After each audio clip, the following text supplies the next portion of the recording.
Matapos ang hagupit ng bagyong Opong sa bansa nitong nagdaang linggo, isang barkong pangisda ang namanmana ng Philippine Coast Guard o PCG na sumadsad sa Paluan, Occidental Mindoro nitong September 27. Ayon sa substation ng PCG sa nasabing lugar, habang nagsasagawa ng pagpapatrol sa seguridad ng karagatan, na obserbahan nilang sumadsad ang barkong FV Gition 2 sa tinatayang 10 metro mula sa baybayin ng Sitio Pamustusin sa Barangay Harrison.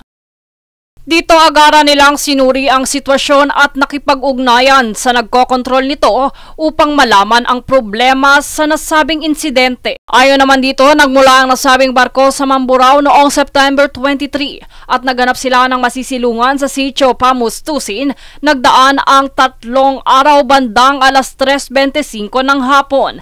Tinangkapan nilang pagalawin ang barko, ngunit sa lakas ng alon at hangin na naging dulot ng malabong visibility at nahirapan na itong makausad. Habang kanila itong minamaneho, nabuhol-buhol ang anchor line nito sa propeller habang binabaybay ang malakas na alon at malakas na ulan na nagresulta sa kalaunang pagsagsad nito sa baybayin ng alas 4:30 ng hapon. Dito kinumpirma din ng CGSS Paluan na walang oil spill at lahat ng mga crew ay nasa maayos na kalagayan.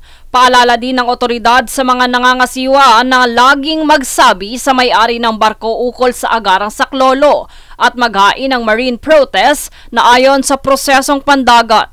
Bukod dito, sinigurado din ng PCG na pananatilihin nila ang pagbabantay at pagpapatupad sa inspeksyon para sa kaligtasan ng karagatan, kalikasan maging ng mga mamamayang naninirahan rito.